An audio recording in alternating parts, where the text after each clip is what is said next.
Good morning and welcome to Truth and Transparency. This is a quick 23-minute pre-recorded video. Feel free to use the live chat feature right now if you are live with us. It will only be on during the duration of the 23-minute pre-recorded video. If you are going to be in live chat, please be kind to one another. Consider being a member of the channel. Again, want to welcome everybody that is catching it. Tonight there will be a live to discuss everything that you see today, as well as go over some of the stuff that we went over yesterday with everything that pertains to August of 2020.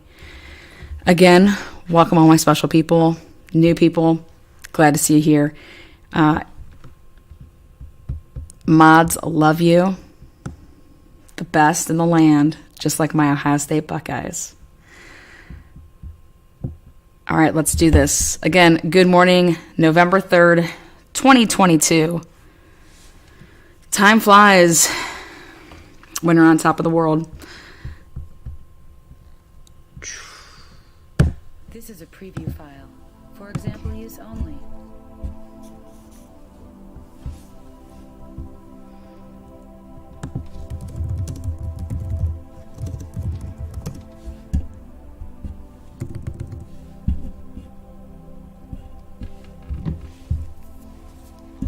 Preview file.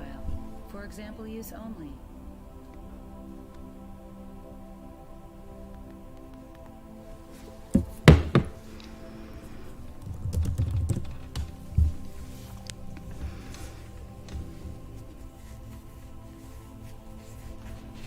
We now know court records show Allen's initial bond was set at $20 million. We have an online case summary showing past and upcoming court dates. We have a case number, so the public can now follow details and events in the case. Judge Benjamin Diener granted a request by 13 News to release all those details. And following our questions, the court also posted this notice, setting a date for a public hearing for the judge to determine whether important records in the case will remain under seal.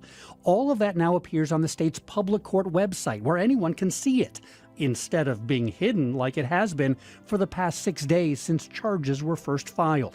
What we still do not have is the detailed probable cause affidavit, which details why police believe Allen is responsible for the deaths of the 2 Delphi girls. That is supposed to be public, and it's still being kept under seal.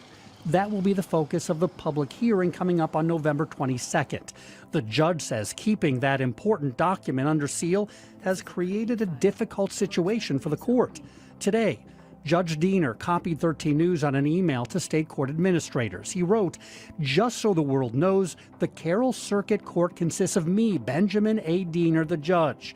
My court reporter was hired Friday and began Monday. My bailiff answers the phone, has no experience and no knowledge about legal process. Thankfully, there is a court administrator that has experience, but she has duties regarding Carroll Circuit and Carroll Superior Courts. That is it. So, I am begging for some assistance to shield me, the court, from this storm, so that I, the court, can keep running the court." This is a preview file. For example use only.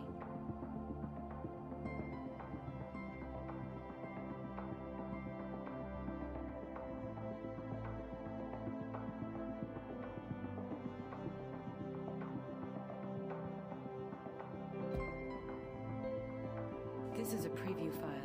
For example use only.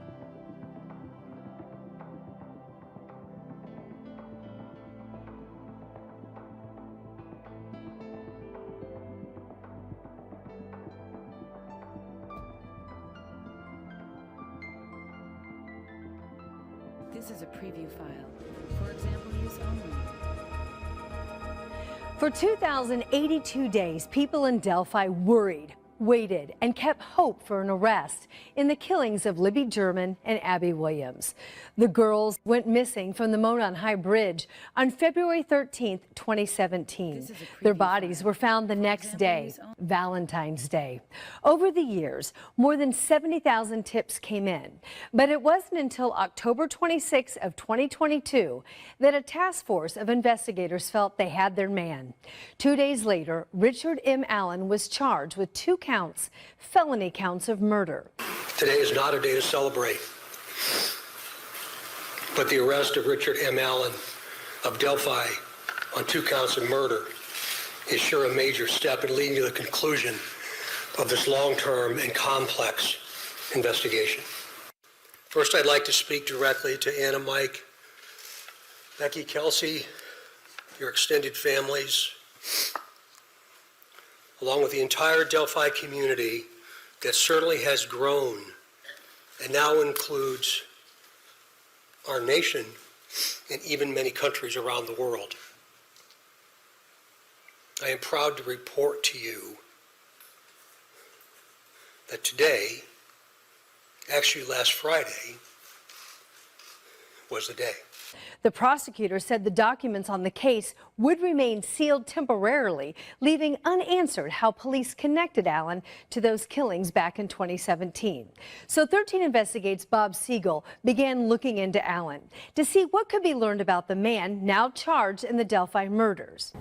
Often, when police announce the identity of an individual charged with murder, that person has a long criminal history. That is not the case with Richard Matthew Allen. Here's what we know. Allen is 50 years old. He also goes by Rick or Ricky. He's lived in Delphi for at least 16 years, and his home is less than 2 miles from the Monon High Bridge, where Abby and Libby disappeared before they were murdered. Records show the suspect previously lived in Greenwood and in Mexico, Indiana. We also know Allen is a licensed pharmacy technician. He received his Indiana license in 2018, and it's still active. Neighbors told 13 News Allen worked at the CVS in Delphi, and today CVS confirmed that for us.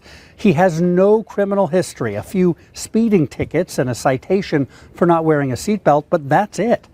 State police told us Allen has entered a not guilty plea, and he's being held at the White County Jail without bond. The probable cause and the charging information has been sealed by the court. The prosecutor says he asked a judge to keep the document under seal because the investigation is ongoing and investigators want more tips from the public. It is surprising. Novella Neediff spent 2 decades as a public defender and now teaches law at Indiana University. She says she's never heard of a prosecutor keeping a probable cause affidavit secret in such a high-profile case. She says releasing the information helps ensure due process for the defendant and allows the public to ask important questions. In this case, both of those things are in jeopardy because the case is essentially being kept secret. A hearing will be held to challenge that decision, but that could be weeks away.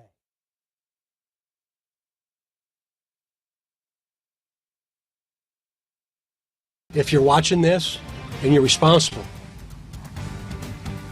today may be your day. It might be tomorrow, but I can guarantee you your day's coming. Those words on the 1-year anniversary of the murders of Abigail Williams and Liberty German, they gave us all chills. Indiana State Police Superintendent Doug Carter speaking directly to the murderer he believed could even be watching that very news conference 4 years ago. Now, that man arrested, Richard Allen, accused of killing the 2 8th-grade girls. He was living in Delphi before, during, and after that day. Superintendent Carter here now on the red couch. I want to start with taking us to the day when you knew you had the evidence and you could actually not announce it, but that you could make the arrest. What was that day like? First, thank you for welcoming me here. Yeah. It was surreal, and I was not for us. I was so excited about the family. To be able to talk with the family and to the community, and maybe maybe now this is going to start that process of healing. That would be my hope. Yeah. Congratulations. I knew that many of us thought that you would retire at a certain time, and then we knew that you probably wouldn't because of how important this case was. I mean, every case is important. It is. And I know that because I know you. But can you dive into that? This community was rocked. The country was in a different way, perhaps, because of the innocence of 2 8th-graders. I've said all along, it's every town USA. Yeah. And I think that's the dynamic of how this has grown and how it's gained such momentum, Angela. But to see it now and to see maybe that community that's become so special to me and to all of us, start that process of getting back to some semblance of normalcy, it warmed my heart, quite frankly. You work so closely with your team, all of the state troopers, the detectives, the prosecutor's office, the U.S. Marshals, the Sheriff's Department. When it came to saying, okay, now we have this, we know this is going to get out, how do we do it? And we are only going to say his name, and we're going to give the mugshot. Right. How does that discussion look? Is it an easy discussion? Do you debate it? How does that even come together? Well, the debate's good for everything, Absolutely. right? So there certainly was a lot of debate with strategy throughout this entire process. But I felt enormous responsibility, but not near the responsibility that those frontline detectives felt. So my job was to support them in everything that they did, not question them, but to support them. And I hope that I did that. I know I did it to the best of my ability. The strategy with release, we've always realized the best way through trouble is right up the middle. So we're going to do what we always think is right. Not necessarily what people want to hear, but we're going to do what we believe is right.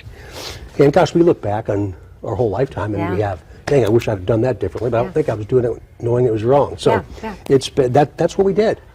Probable cause. This has become, wow, this really blew up actually on my Facebook page. I was surprised that I have like 1,000 people and about half of them are angry. It is very rare that a probable cause would be sealed and we wouldn't have even something that showed a little information, redacted everything, but something just said, we have evidence here, here's how this looks. To have it all under seal, very rare. I'm actually a little surprised that people were upset at us that we would at least request that the judge look at it and say, okay, is this really how this should be? And it should be under seal. You understand that that is our job, and you would, I'm guessing, expect us to request that. I would, and I do. I think that you guys do a really good job of maintaining that stability in the middle someplace. Yeah. And this is rather unusual. Yeah. But it's not going to be forever. Yeah. This is very complex, and just since less than 48 hours ago, we have over 200 new additional tips. So we've still got a lot of work to do, but I'm proud of where we are. Can you characterize any of those tips? If you could say, well, just kind of what we have gotten, or like, whoa, we've gotten something. I mean, I know you can't talk specifics. No, I'll say that. I'll say to you, to everybody watching this morning, every one of those matter. Every single one of them matters. So if you think it's a little bit unusual, tell us. Let us figure that out. Now, we're not always going to tell you what we know until the time is right. We'll never tell you what we think. So that's kind of where this is right now. Well, you know, I mean, I want to ask you 1,000 questions, but I know that we have we have a relationship, and I know not to step over that because I do respect you. I trust you. I know you've worked hard. You were a man of character. When you said we have an arrest, we will let everyone know. You were a man of your integrity. You gave us that, and we appreciate that, and we've always enjoyed working with you. And we congratulate you.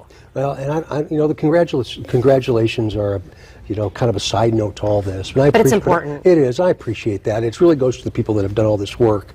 It's been just an amazing experience of humility and of partnerships with the Sheriff's Office and the City PD and all of our federal partnerships. And that's cliche sometimes, but it's so real now. It's so real now, and we're not done yet. No, and especially when you look at, I mean, it's my daughters they would have been my daughter's age.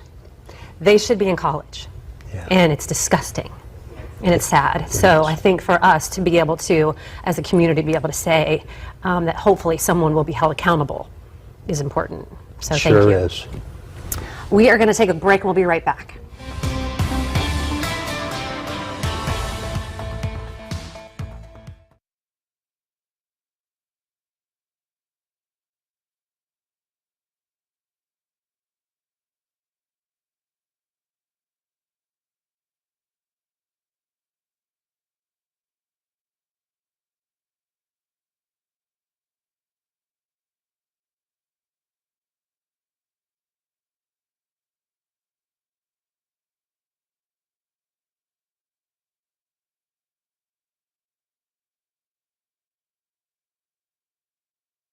It was February 13th, 2017, the day before Valentine's Day, a day that would leave two families mourning, A community frightened and investigators puzzled for years to come.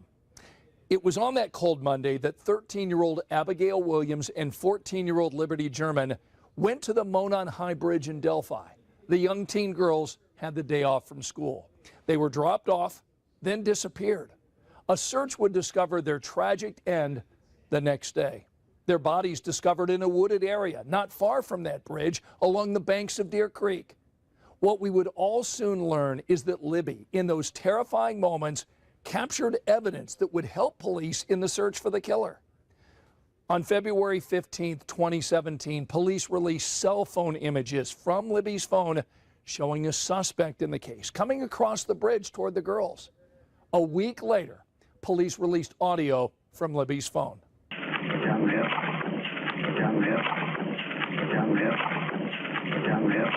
As 13 News reported on the case, we spoke with Ronald Logan, the man who lives at the property where the girls were found.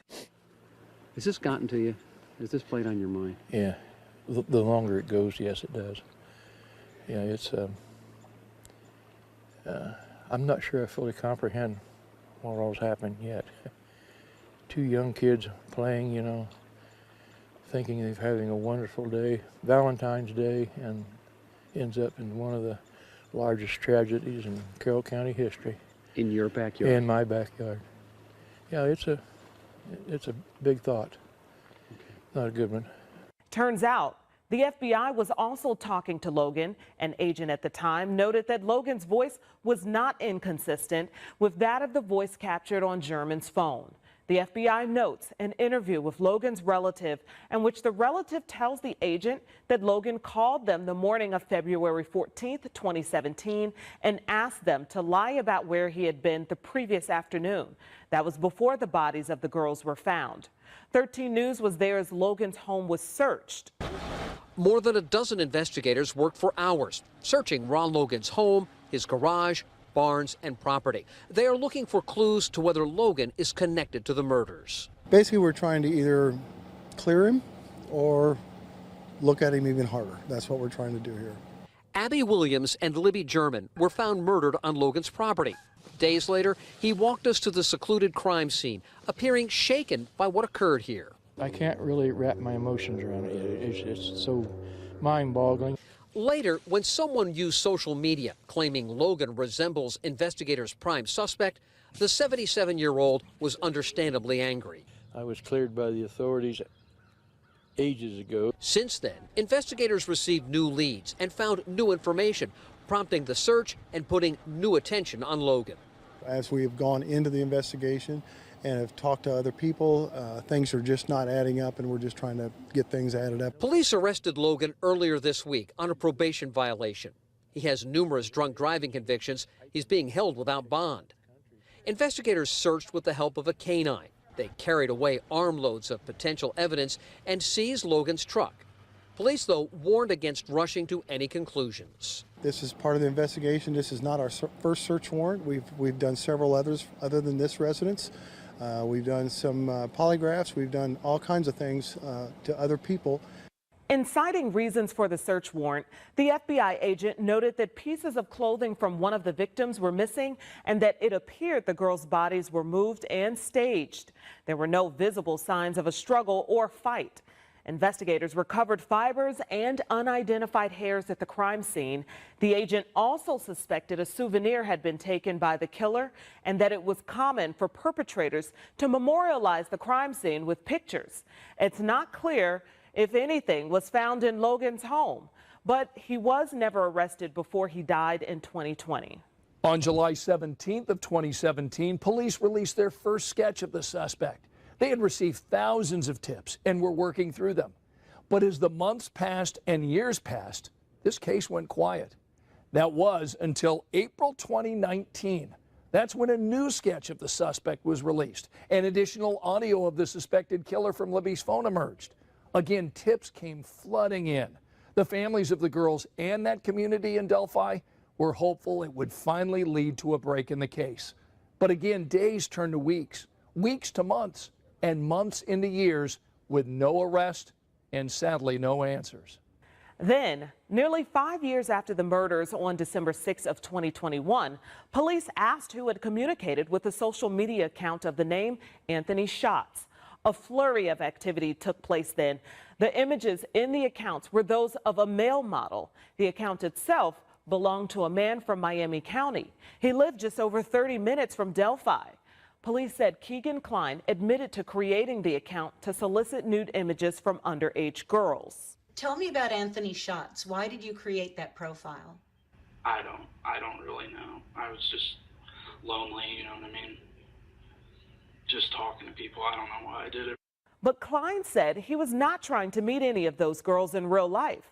Klein also said that police told him his Anthony Schatz account was the last to communicate with German before her murder. Turns out, police had served a search warrant on Klein's home in 2017, just days after the girls' bodies were found. It was for a child exploitation and child pornography case. And so, are you aware whether you may have talked to Libby on the 13th? That's what they said. That's what the police told me. That you did? Yeah. And do you have any recollection of that? No, not at all. I've told them 100 times I've done everything they wanted me to, and it's like they're just harassing me. Klein was charged August 29, 2020, with 30 counts, including child exploitation, possession of child pornography, and obstruction of justice. He allegedly told investigators he would talk to girls using the Anthony Schatz account, even if they were under 16. He claimed to have received photos from all of the girls he chatted with. Investigators seized 6 devices from Klein, including smartphones, a tablet, and an iPod Touch. Police found sexual images of girls. Some appeared to be only 14 years old. And after being interviewed by police, Klein returned home. He later told police he found another phone and turned it over to them. Police said an examination showed someone had uninstalled and deleted Snapchat, Instagram, and MeetMe. The browser's search history had also been deleted before the phone was turned into authorities. After several continuances, his jury trial was set for September of 2022 in the child pornography case. Klein has not been charged in the Delphi murders. He has not even been named a suspect. And so the families of Libby German and Abby Williams wait for answers. 5 years. That's 1,825 days that have passed since the bodies of Abby Williams and Libby German were found in the woods near Delphi. They probably had you. That's 43,800 hours. The people who loved them have had to wonder who the man is in this video. The man investigators say killed the girls and where he's at now. I don't think anybody thought we'd be here at the spot at the 5-year mark with an unsolved case. But that's where they are, despite thousands of tips, along with video and audio of the killer. Libby captured on her cell phone as the girls hiked on the Monon High Bridge Trail. Not to mention 2 different sketches released 2 years apart. I think eventually what we'll be able to do is put the face of the murderer up in between those 2 sketches, and we'll be able to merge them together and become one. Indiana State Police Superintendent Doug Carter says he personally gets 25 to 30 tips a week that he forwards to investigators. Carter can't give a definitive timeline as to when the girls' families or the public will have answers or the justice they want. What's important to me on the 5-year anniversary is that people know that we're continuing to full speed ahead. It's frustrating. We all thought we would have answers 5 years ago, but we also know that law enforcement is doing absolutely everything they can and putting all of their time and effort into the case, and they want answers just as much as we do. Both families have a mantra they've said since the beginning. And today's the day. 5 years later, those words don't always come out as easily as they used to. I mean, some days it's really hard, but yeah, we still keep positive that today could be the day and tomorrow could be the day and any day. We just have to keep being hopeful on that and have faith that it will be one day. I know my grandparents say it every day, but for me, it's something that I say to reassure myself when I'm feeling frustrated, when I'm feeling like no answers are coming, and I'm feeling defeated. I say that. I say today is the day, it's coming, it'll get here. The question remains, when? The community continues to rally in memory of the girls. A ballpark was built and dedicated in their names. Benefit rides are held to remember the girls and help with the upkeep of the park. And tips continue to come into police, each one investigated.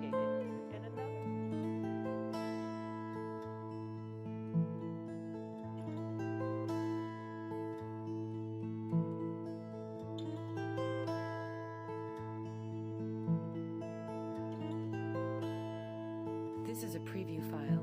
For example use only.